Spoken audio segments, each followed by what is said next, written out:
बच्चों, मैं आपकी हिंदी टीचर आपकी नितिका मैम। आज हम आपकी प्रैक्टिस शीट जो आपको मिली है ना, वो उसका रिवीजन करेंगे। तो अभी आप अपनी प्रैक्टिस शीट लेकर बैठिए अपने साथ। आज हम हिंदी परिवेश का पठित गद्यांश पढ़ेंगे जो खंड का में है, तथा हिंदी व्याकरण का अपठित गद्यांश पढ़ेंगे जो खंड खा में है। फिर खंड घा जो है ना लास्ट वाला, उसमें निबंध लेखन है, वो भी आज ही पढ़ेंगे। बाकी का बच्चा खंड गा वो हम नेक्स्ट वीडियो में पढ़ेंगे। तो अभी हम इसका प्रैक्टिस शीट का रिवीजन करते हैं। अपनी प्रैक्टिस शीट निकालिए, उसमें खंड का ओपन कीजिए जो है पठित गद्यांश। आपको पठित गद्यांश बताया था ना क्या होता है। आपका पठित गद्यांश होता है मतलब पढ़ा हुआ गद्यांश, जो आपको आपकी ही बुक के किसी भी स्टोरी का थोड़ा सा पार्ट होता है, आपको वो पार्ट दिया रहता है। फिर उससे related question answer, fill in the blanks, खाली स्थान या फिर एमसीक्यूज कुछ भी पूछे जाते हैं, जो आपको उसमें से देख के गद्यांश में से पढ़ के आंसर देने होते हैं। तो सबसे पहला वाला देखते हैं, इसमें क्या है, निम्नलिखित गद्यांश को पढ़कर खाली स्थान भरिए। तो आपका गद्यांश है लिखा हुआ है, फिर उसके बाद खाली स्थान दिए गए हैं, तो खाली स्थान आपको गद्यांश में ही मिलेंगे। तो ये आपकी जो बुक का पार्ट है ना सच्चाई, उसमें से ही थोड़ा सा पार्ट दिया गया है ना गद्यांश। तो पढ़ते हैं। अगले दिन जब गुरुजी ने बच्चों की पुस्तिकाएं जांची तो केवल गोपाल के ही सभी उत्तर सही थे। उन्होंने गोपाल को शाबाशी देते हुए कहा, बेटा गोपाल, मुझे तुम पर गर्व है, पूरी कक्षा में केवल तुम्हारे जवाब ही सही हैं। फिर उन्होंने जेब से एक कलम निकाली और गोपाल को देते हुए कहा, बेटा मैं तुमसे बहुत प्रसन्न हूँ और यह कलम तुम्हें पुरस्कार स्वरूप देता हूँ। तो ये जो पार्ट है सच्चाई, उसका ही छोटा सा पार्ट लिखा है ना। अब इसमें से क्या करना है, खाली स्थान भरना है। तो हमें थोड़ी सी हिंट भी दी गई है, प्रसन्न, गर्व, गुरुजी और जवाब और कलम, ये वर्ड्स दिए गए हैं। अभी आपको सर्च करना है कौन से फिल इन द ब्लैंक्स में कौन सा वाला वर्ड आएगा। तो पहला वाला, बेटा गोपाल मुझे तुम पर है, क्या है, गर्व। इसमें दिया है ना सेकंड लाइन में, बेटा गोपाल मुझे तुम पर गर्व है, तो इसमें गर्व फिल करेंगे। गुरुजी ने गोपाल को शाबाशी देते हुए कहा। नंबर 2, पूरी कक्षा में केवल गोपाल के ही सभी जवाब सही थे, इसमें जवाब फिल करेंगे। गुरुजी ने कहा, बेटा मैं तुमसे बहुत प्रसन्न हूँ, ये किसमें है, थर्ड लाइन में है ना। गुरुजी ने कब कहा था, गोपाल को कलम देते हुए कहा था ना, बेटा मैं तुमसे बहुत प्रसन्न हूँ और यह कलम तुम्हें पुरस्कार स्वरूप देता हूँ। तो इसमें क्या फिल होगा, 4th नंबर में कलम। 5th नंबर, गुरुजी ने जेब से एक कलम निकाली, तो लास्ट वाले में क्या होगा, गुरुजी। तो इसमें दिया था ना प्रसन्न, गर्व, गुरुजी, जवाब और कलम, बट आपको देखना है कौन सा वाला कहाँ पर भरना है। और बाकी तो सभी इसमें गद्यांश में आंसर्स छिपे ही है ना, तो आपको पढ़ना है और उससे आंसर देना है। नेक्स्ट क्वेश्चन नंबर 2, निम्नलिखित गद्यांश को पढ़कर सही विकल्प चुनिए। अभी खाली स्थान भरने थे, अभी सही विकल्प चुनने हैं। एक बार एक खरगोश वन में घूम रहा था, तभी उसने देखा कि एक पेड़ के नीचे एक गिलहरी रो रही है। उसने गिलहरी से पूछा, बहन तुम क्यों रो रही हो। गिलहरी बोली, मेरी माँ यहाँ से दूर एक शहर में अकेली रहती हैं, जंगल का टेलीफोन खराब हो गया है, बहुत दिनों से उनकी कोई खबर नहीं मिली है। तो अभी इसके सही विकल्प चुनकर लिखना है। नंबर 1, पेड़ के नीचे रो रही थी, कौन रो रहा था, चींटी या गिलहरी। तो इसमें फर्स्ट लाइन में ये है ना कि पेड़ के नीचे गिलहरी रो रही थी, तो गिलहरी पर टिक करेंगे। वन में घूम रहा था, वन में कौन घूम रहा था, शेर या खरगोश, खरगोश। ये फर्स्ट लाइन का फर्स्ट सेंटेंस है ना, एक बार एक खरगोश वन में घूम रहा था। फिर पास का विलोम है दूर या नजदीक, दूरी है ना, पास का विलोम मतलब उल्टा, अपोजिट। पास का अपोजिट दूर होगा ना, इसमें दूर शब्द आया ना, मेरी माँ यहाँ से दूर एक शहर में अकेली रहती है, तो उसमें से आपको फाइंड आउट करके लिखना है। खरगोश कहाँ घूम रहा था, शहर में या वन में, वन में। पेड़ के नीचे गिलहरी क्या कर रही थी, गाना गा रही थी या रो रही थी, रो रही थी। तो आपको ये जो गद्यांश दिया है इसको 2 से 3 बार पढ़ना है, तो आपको समझ में आ जाएगा कौन सा उत्तर कहाँ पर है। फिर नंबर 3, क्वेश्चन नंबर 3 में है, निम्नलिखित गद्यांश को पढ़कर प्रश्नों के उत्तर दीजिए। फर्स्ट वाले में क्या था, खाली स्थान भरिए। सेकेंड वाले में क्या था, सही विकल्प चुनकर लिखिए। अब तीसरे में क्या, हमें गद्यांश पढ़कर प्रश्नों के उत्तर देने हैं। तो इसको गद्यांश को पढ़ते हैं। रौनक बोला, परी रानी मैं वादा करता हूँ कि मैं अच्छा बच्चा ही बना रहूँगा, कोई गलत काम नहीं करूँगा। यह सुनकर परी रानी बहुत खुश हुई। अब तो रोज रात को परी रानी आती और रौनक को खूब देर तक कहानियां सुनाती। एक दिन रौनक ने पूछा, परी रानी, परी लोग कैसा है? क्या तुम कभी मुझे वहां लेकर जाओगी? परी रानी ने कहा, ठीक है, मैं तुम्हें कल परी लोग की सैर पर ले जाऊंगी। कहकर परी रानी चली गई। ये भी आपका हिंदी परिवेश का पाठ है ना, परी रानी वाला, उसमें से थोड़ा सा गद्यांश दिया गया है। तो पठित गद्यांश में आपने समझ में आ गया है ना, आपकी बुक से ही कोई गद्यांश का थोड़ा सा पार्ट है। अभी इसमें क्वेश्चन आंसर करने हैं। पहला है, मैं अच्छा बच्चा ही बना रहूंगा। यह वाक्य रौनक ने किससे कहा था? परी रानी से कहा था ना। फिर नेक्स्ट है, परी रानी रौनक को खूब देर तक क्या सुनाती थी? कहानियां। सेकेंड लाइन में है ना, परी रानी आती और रौनक खूब देर तक कहानियां सुनाती। फिर ठीक है, मैं तुम्हें कल परी लोग की सैर पर ले जाऊंगी। यह वाक्य किसने किससे कहा था? यह वाक्य परी रानी ने रौनक से कहा था ना, तो आपको आंसर में लिखना है परी रानी ने रौनक से। हो गया ना क्वेश्चन 3। अभी खंड का पठित गद्यांश का क्वेश्चन नंबर 4 है, जो है गद्यांश पढ़कर सही विकल्प चुनकर रिक्त स्थानों की पूर्ति कीजिए। फिर से फिल इन दी ब्लैंक्स है इसमें। तो एक जंगल था, उसमें एक घमंडी शेर रहता था। शेर को अपने बल पर बहुत घमंड था। वह सभी को अपने से छोटा समझता था। एक दिन उसने घोषणा करवाई कि सभी लोग आकर उसे प्रणाम करें। अगले दिन एक एक करके सभी जानवर शेर महाराज को प्रणाम करने आए। शेर ने इधर उधर देखा और बोला, अरे चींटियां नहीं आई अभी तक। खरगोश अपनी आदत के अनुसार बोला, महाराज वे तो हमेशा देर से आती हैं। लोमड़ी बोली, जल्दी पहुंचना उनके बस की बात ही नहीं है। यह सुनकर सभी जानवर हंस पड़े। तो ये गद्यांश पढ़ लिया ना आपने। इसको 2 से 3 बार पढ़ना है आपको सॉल्व करने, क्वेश्चन क्या आंसर देने या फिर रिक्त स्थान भरने से पहले आपको पहले गद्यांश अच्छे से पढ़ना है, जिससे आपको समझ में आ जाए। फिर अब इसमें क्या करना है? रिक्त स्थान भरना है। जंगल में एक रहता था, जिद्दी या घमंडी। शेर कैसा था? घमंडी शेर रहता था ना, तो घमंडी फिल करेंगे। शेर ने घोषणा करवाई, सभी लोग उसे आकर प्रणाम करेंगे। बोली, जल्दी पहुंचना उनके बस की बात नहीं है। कौन बोला था? चींटी या लोमड़ी? लोमड़ी बोली थी ना। फिर महाराज वे तो हमेशा देर से आती है। ये किसने कहा था? खरगोश ने कहा था। इसमें है ना, खरगोश ने अपनी आदत के अनुसार बोला, महाराज वे तो हमेशा देर से आती हैं, तो ये खरगोश ने कहा था। लोमड़ी की बात सुनकर सभी जानवर रो पड़े या हंस पड़े? हंस पड़े थे ना, तो हंस पर टिक करना है। तो ये खंड का पठित गद्यांश फिनिश हुआ। ये सारे चारों गद्यांश आपकी बुक से ही लिए गए ना, तो एग्जाम में भी जो गद्यांश आएगा। अभी खंड खा स्टार्ट करते हैं। अपठित गद्यांश। खंड का में अपठित गद्यांश में क्या होता है? अपठित मतलब जो पढ़ा हुआ ना हो। पठित गद्यांश आपकी बुक की ही किसी स्टोरी से था। अपठित गद्यांश किसी और स्टोरी से होता है जो आपकी बुक में नहीं है। बाहर से कुछ छोटा सा स्टोरी या फिर छोटा सा कोई भी पैराग्राफ दिया रहता है, आपको उसको पढ़ना है, उसी में से क्वेश्चंस के आंसर्स देने हैं। तो निम्नलिखित गद्यांश को पढ़कर खाली स्थान भरिए। एक बार एक लोमड़ी जंगल में घूम रही थी। वह बहुत भूखी थी। तब उसने कुछ ऊंचाई पर अंगूर की बेल दिखाई दी। उसे क्या दिखाई दिया? कुछ ऊंचाई पर अंगूर का पेड़ नहीं होता ना, अंगूर की बेल होती है ना, ऐसे ऊपर जाती है, चढ़ती जाती है, वो दिखाई दी। तो अंगूर देखकर लोमड़ी के मुंह में पानी आ गया और वह अंगूर तोड़ने की कोशिश करने लगी, लेकिन ज्यादा ऊंचाई होने के कारण वह अंगूर नहीं तोड़ पाई। अंगूर बहुत ऊंचे थे ना, तो वो बार बार कोशिश करती रही, लेकिन ऊंचे होने की वजह से वो नहीं तोड़ पाई। जब बार बार कोशिश करने पर भी लोमड़ी को अंगूर नहीं मिले, तब लोमड़ी ने क्या कहा? रहने दो, अंगूर खट्टे हैं। लोमड़ी ने कहा अंगूर खट्टे, और वहां से चली गई। अंगूर तो उसको मिले नहीं, तो उसने अपने मन को कैसे समझाया कि अंगूर खट्टे हैं, और कह के वहां से चली गई। तो ये स्टोरी है ना छोटी सी। तो अभी आपको ये खाली स्थान भरना है स्टोरी गद्यांश को पढ़कर। पहला है फिल इन दी ब्लैंक्स। लोमड़ी बहुत थी। लोमड़ी कैसी थी? भूखी या प्यासी? लोमड़ी भूखी थी ना। फिर लोमड़ी को जंगल में की बेल दिखाई दी। किसकी बेल दिखाई दी थी? अंगूर की। लिखा है ना उसमें, लोमड़ी को जंगल में अंगूर की बेल दिखाई दी।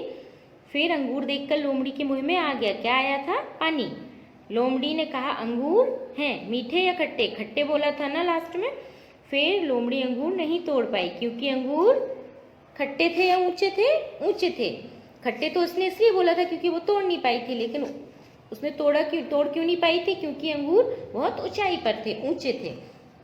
अभी निम्नलिखित गद्यांश को पढ़कर सही विकल्प चुनिए। आपको गद्यांश पढ़ना है और उसमें से सही विकल्प चुनकर आंसर देना है। जैसे इतने सारे पठित और अपठित गद्यांश अभी किया है ना एक, तो ऐसे ही पढ़ के करना है। नीलू और मीनू दो जुड़वा बहनें थीं, दोनों के स्वभाव में बहुत अंतर था।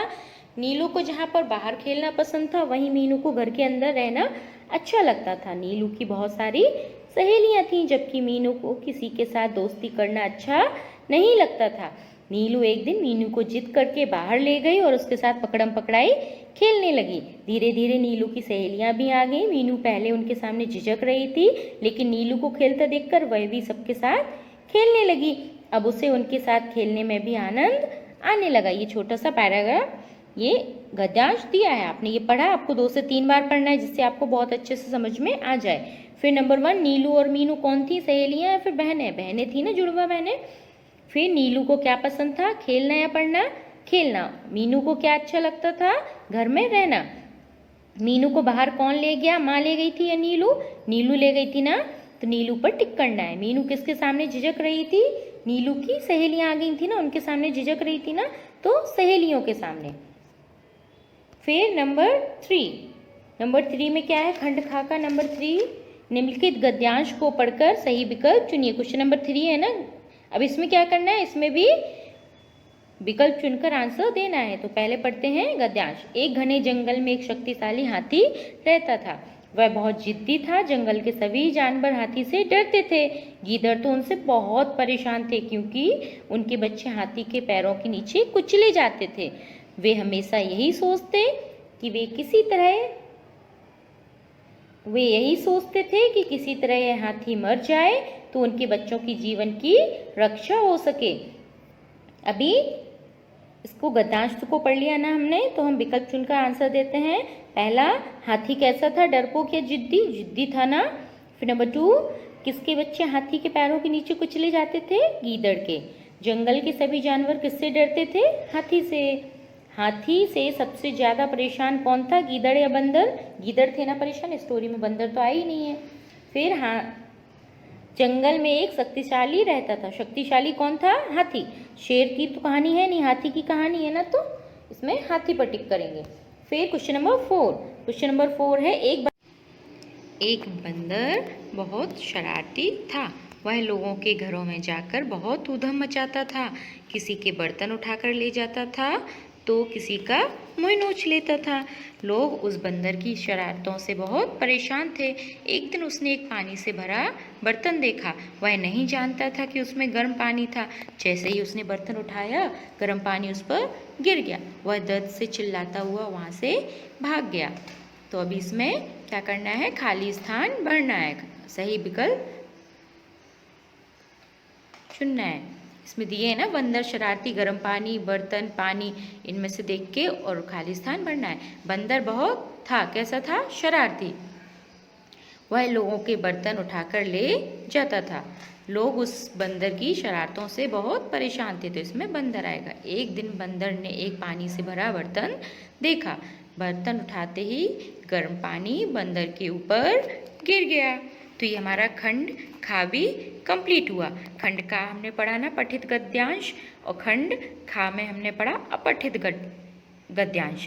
तो अभी हम खंड गा नेक्स्ट वीडियो में रिवीजन में पढ़ेंगे। अभी हम खंड घा पढ़ते हैं, निबंध लेखन।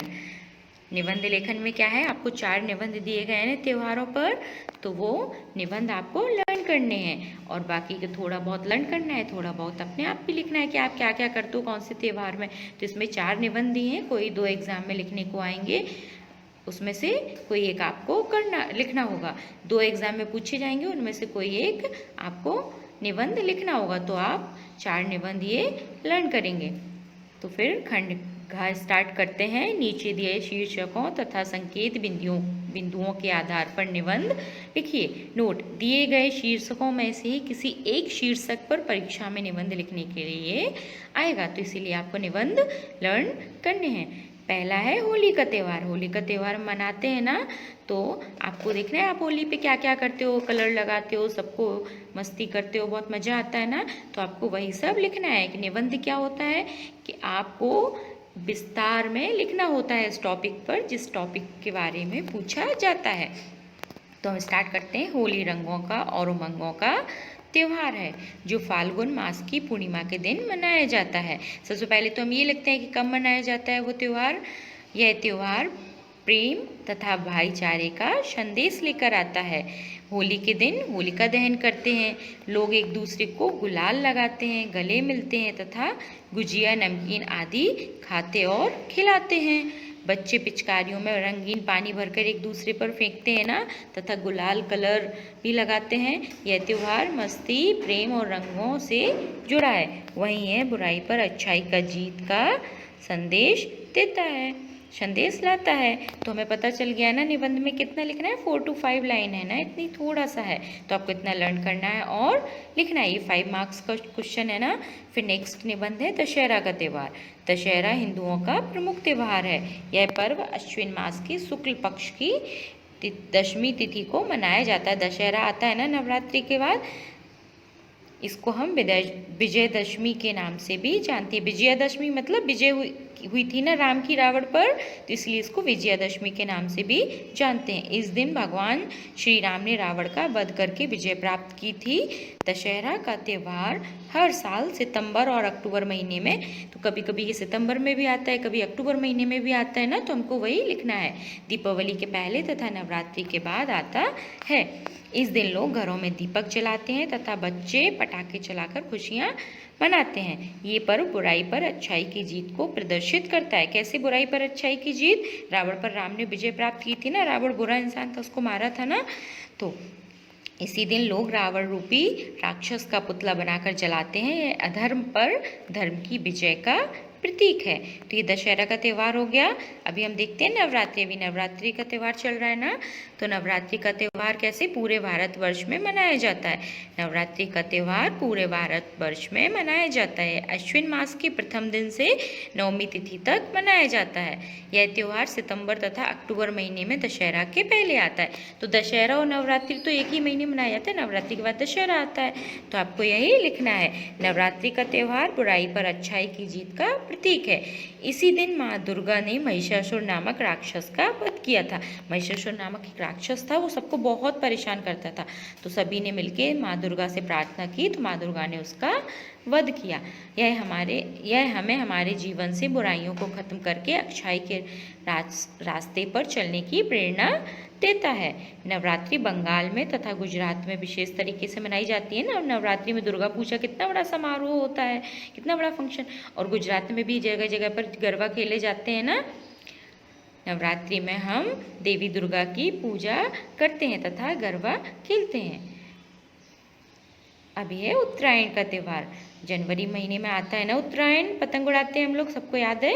तो अभी इसका निबंध लिखते हैं। उत्तरायण का त्यौहार प्रत्येक वर्ष 14 जनवरी को मनाया जाता है। बाकी त्यौहार में क्या होता है, कोई डेट फाइनल नहीं होती, वो तिथि से मनाया जाता है। तो वो तिथि किसी भी डेट पर पड़ सकती है, पर उत्तरायण का त्यौहार हमेशा 14 जनवरी को ही मनाया जाता है। पर कभी कभी 1 या 2 दिन आगे पीछे होता है, जैसे 14 का 13 हो गया या 14 का 15 जनवरी, पर ज़्यादातर ये 14 जनवरी को ही मनाया जाता है। इसको हम मकर संक्रांति के नाम से भी जानते हैं। यह त्यौहार पूरे भारतवर्ष में अलग अलग तरीके से मनाया जाता है। इस त्यौहार की विशेषता यह है कि अन्य त्योहारों की जगह अलग अलग तारीखों पर नहीं, बल्कि हर साल 14 जनवरी को ही मनाया जाता है। यह जब सूर्य उत्तरायण होकर मकर रेखा से गुजरता है ना, तब उत्तरायण होता है। इस दिन हम गुड़ व तिल की बनी मिठाई खाते हैं तथा पतंग उड़ाते हैं। ऊंची जाती हुई पतंग हमें ऊंचाइयों को छूने का संदेश देती है।